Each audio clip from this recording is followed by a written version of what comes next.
My flight with United was like getting a colonoscopy. They lost the baggage and they told me it was my problem. The big airline joke is that they never lose your bag because the airport is a closed ecosystem. They just haven't found it yet. Almost every complaint travelers have usually can be traced back to some business decision that an airline made. I'm Brian Summers, an aviation expert. I've been following the airline industry for 12 years.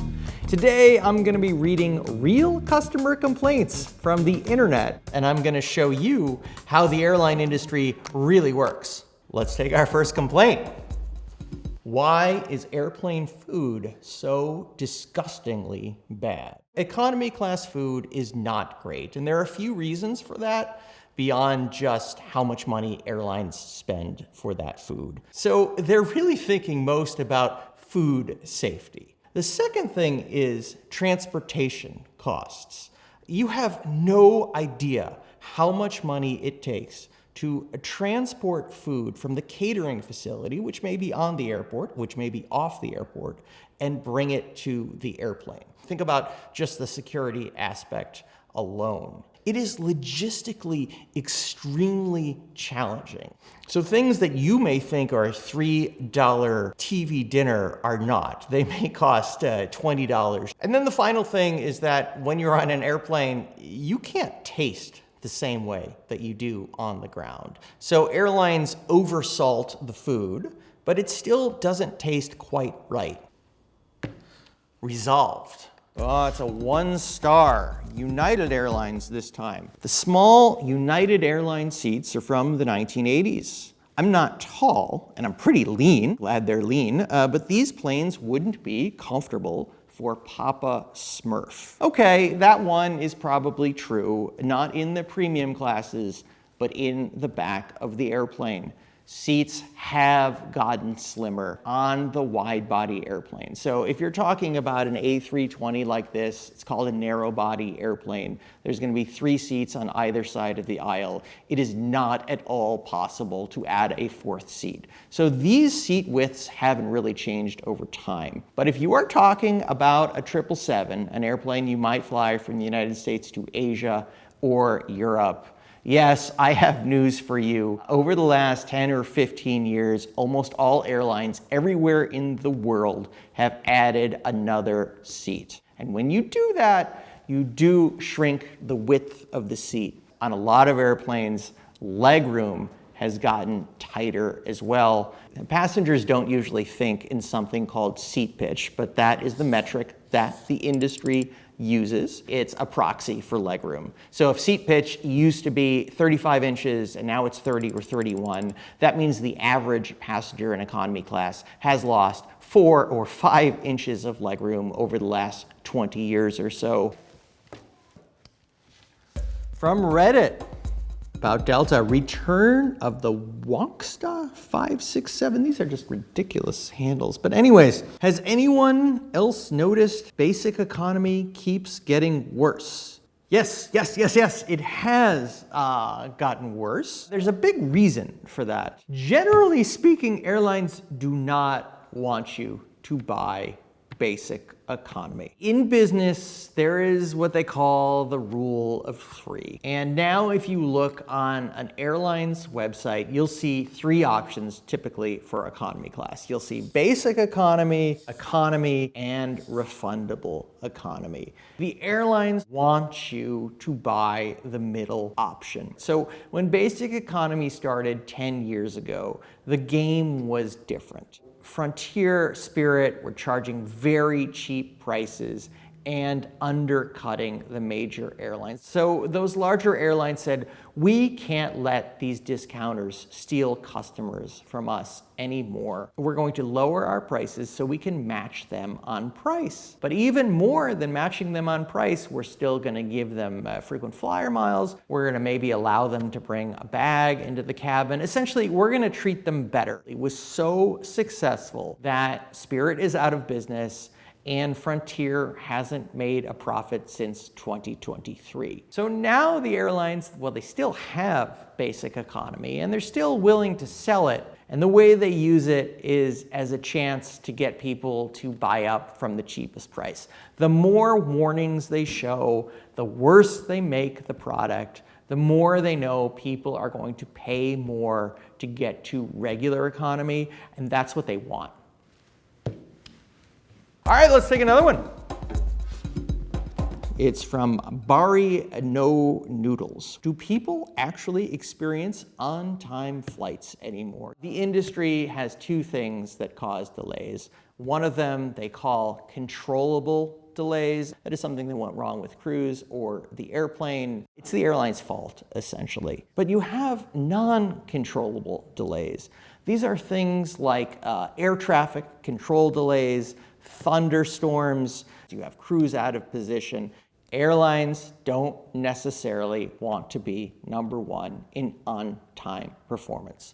They do if they want to do it for marketing or the brand. You might take some of your marketing budget and say, we're padding on time. They want to communicate to people that they're more reliable than the competition. But to do that is very, very expensive. If you schedule that Los Angeles to New York flight for 6 hours and 30 minutes, even though you think it's going to take about 5.5 hours, that means it's probably going to arrive most of the time, statistically, early in New York. Because if every flight you're blocking for 30 minutes or an hour longer than you think it's going to take, that means there's a departure that you just can't fly. What they will tell you is that they want to be in the middle of the pack.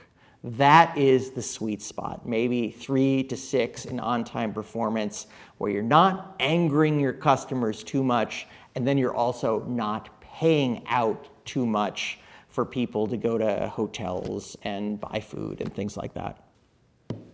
Resolved. All right, let's take another complaint. What do we got here? Delta Airlines. Delta Airlines has really shafted its premium customers with its new boarding process. If you're not Diamond, they don't care. Okay, well, I have news for you. If you're not Diamond, they don't care. Because a Diamond member is spending $20,000 a year or more on the airline. They also probably have the premium credit card. That's very lucrative for the airline. We hear that an airline's best customers, a very small group, might be responsible for 80% of the revenue. And I'm sorry, but if you're paying $49 to sit on the back of the airplane, you're going to have to wait to get on because you are worth very, very little to that airline. The fact that you spent so little for your plane ticket tells the airline you're going to fly on United or American next time, and they just don't have to pay that much attention to you. Now, this has changed over time. Over the past 10 years or so, airlines have gotten a lot more sophisticated about how they slice and dice the cabin. They used to treat everyone pretty much the same. Now they have really good metrics on who is worth the most to them, both today and in the future. An airline won't give you this information, but they could tell you your customer lifetime value, whether you're likely to buy a lot of business class or premium economy tickets in the future, and they are going to treat you accordingly. Let's resolve this one. Oh, Frontier Airlines this time. It's going to be a good one. Actually, this person gave 2 out of 5 stars, which I think is probably 1 star too many. They called it a very average airline. I think it might be worse than that, but said they were packed in the aircraft like sardines with no Wi-Fi in 2026 and no complimentary snacks or water on a 2-hour flight. A lot of airlines, even the ones that charge for bags, they still make the bulk of their revenue on ticket revenue, on the actual fare of the ticket. Frontier does it a little bit differently. So here we have Delta's A320 seating chart. You can see first class, some extra legroom seats. This is the same plane that Frontier is flying, also the A320. This airplane has 157 seats. This Frontier airplane has 186. So Delta needs to charge more for each seat then Frontier. And they're still mostly an a la carte airline, so you get the base fare, which can be sometimes quite cheap. The way that they make a good portion of their revenue is by charging for things. And yeah, they're one of the only airlines that charges for bags for the overhead bin. Now, Wi-Fi is an interesting thing because historically, Wi-Fi has been very expensive for airlines. They don't actually typically make back their money on Wi-Fi. So even if you charge $9 or $19 for it, it is still a loss leader. Now, I have good news for this person. Frontier is in the process of adding Wi-Fi. And that's because, as this person says, it is 2026. Even the cheapest customers want free Wi-Fi. What Brian knows from years of studying the airline industry is that there's usually a business reason behind the surprising and sometimes frustrating ways an industry operates. That's why we built an AI tool to help you think like an expert.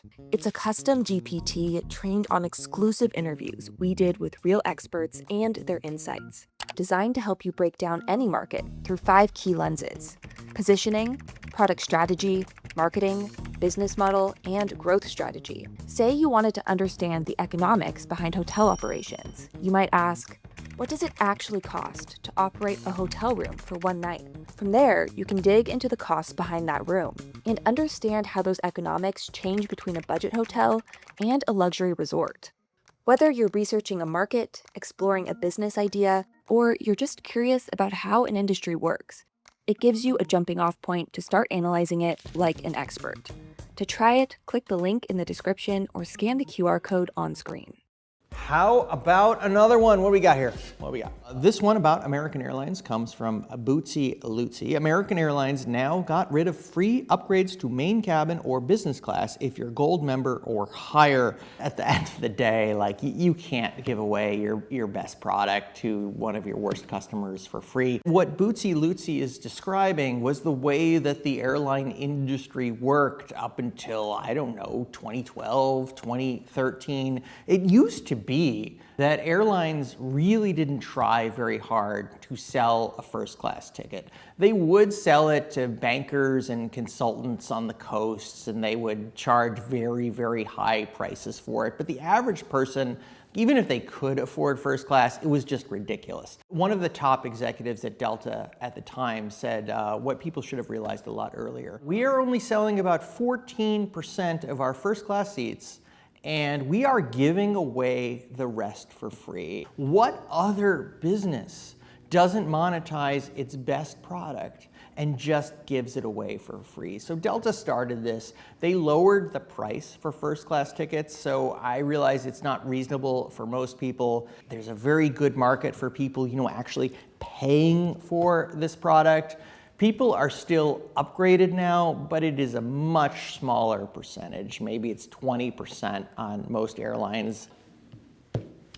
Complaint about Southwest. They blew up every good thing about their service that set them apart from other airlines. This person can't figure out why that was a great move. Southwest profits had slipped after the pandemic, and they wanted to get their numbers back up. It has been very successful for them. They now have advanced seating assignments, so it's no longer open seating. And no, bags no longer fly free. It was really cute to have open seating in 1992 when this was a small, somewhat regional airline that flew short flights. But now this is an airline that's flying from the West Coast to Hawaii. They're flying from Los Angeles to Baltimore. People are on these airplanes for 5 or 6 hours. A lot of them want to know where they are going to sit. They had done research with their customers,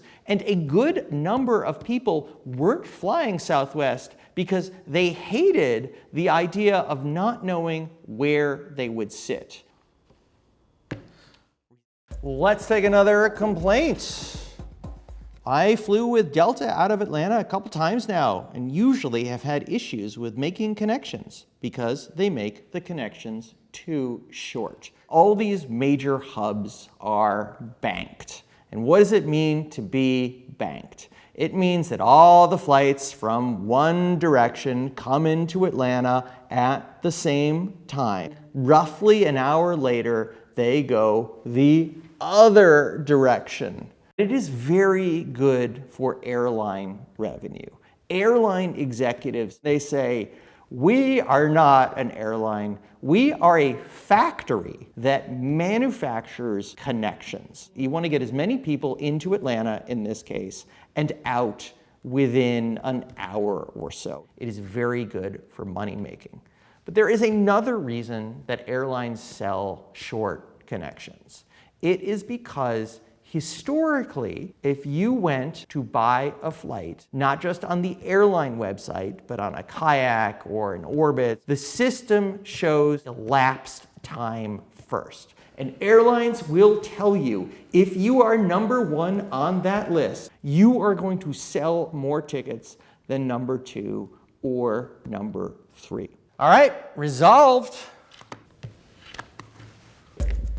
Just a one-star review this time about United. Flight was like getting a colonoscopy. They made me check my carry-on baggage. Then they lost the baggage and they told me it was my problem. Well, first of all, I am sorry that happened to you. It really stinks when an airline loses your bag. Although the big airline joke is that they never lose your bag because the airport is a closed ecosystem. They just haven't found it yet. Checking your carry-on luggage. This is a major pain point for customers. The agent typically has one thing that they have to do more than anything else. They have to get the airplane out on time. That's what they're focused on. So why does this type of thing happen? This is airlines not trying to get passengers, but trying to move things along and make sure that they're not in that position where they take a delay because there's actually no bin space. Airlines do lose bags. If you are flying on a nonstop flight, typically speaking, unless something has gone really wrong that day, the bag is going to make it to the plane. The bigger problem is connecting flights. Your connecting gate might be half a mile away, and your bag has to get to your second flight. But if you're flying on a connecting itinerary, do your absolute best not to check that bag. Airport lounges are just not worth it anymore. It's pretty much a rant, and I've seen a lot of people here complaining about it, so might as well add some fuel to the fire. Well, friend, you must be going to the wrong lounges. There are still some excellent lounges out there. They tend to be for the most premium customers. What this person is talking about, I believe, is the lounges that come for free with your credit card. Now, if you talk to your friends, you're probably going to find out that everybody has lounge access because everybody wants those Capital One cards, the Chase cards, the Citi cards, the Amex cards that get you lounge access. There is the Priority Pass lounge or the credit card lounge. And the idea goes back to getting people excited about credit cards. So the card companies realized that if they gave you free lounge access, you'd be more likely to apply for the card, you'd be more likely to use the card. Then airlines started realizing this as well. And so now you can get a top tier United or Delta or American credit card, and it's paired with lounge access. And airlines are making a huge amount of money now through credit cards. Delta said last year it made more than $8 billion, $8 billion from its relationship with American Express. And a lot of that is people getting a Delta credit card. So on the airline side, lounges have gotten really crowded. This all goes back to two things. One, they've sold too many credit cards because it's such a great business, and you don't want to cap that. You're making $795 annual fee. You're making a cut on each swipe. You're selling miles. It is a glorious business for airlines. But the other reason that lounges got so crowded is because they're almost too good.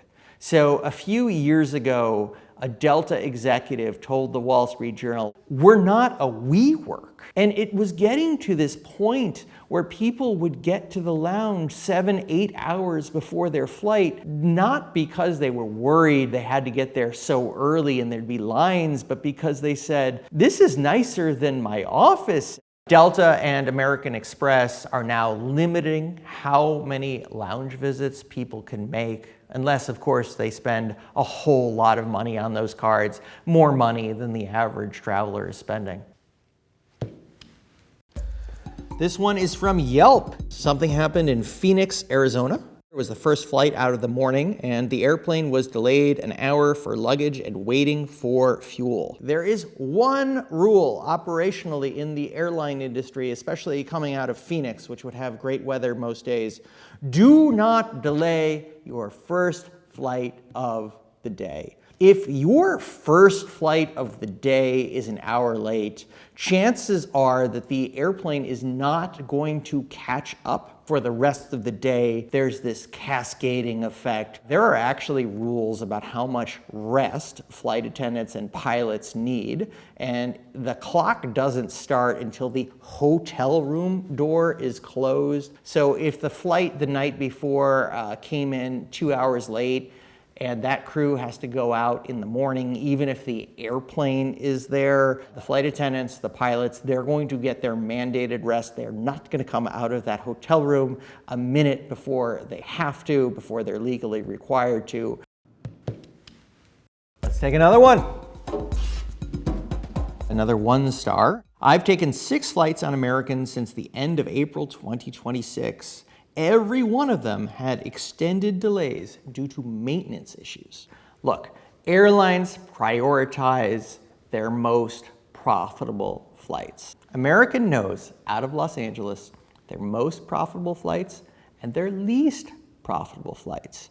And it wouldn't be outrageous to think if you are on one of those dogs and another airplane broke on a profitable flight, that it wasn't your airplane that had the maintenance issue. It was the other airplane. And then the airline, this is not official lingo, but they talk about this, they basically steal your airplane for the more profitable flight.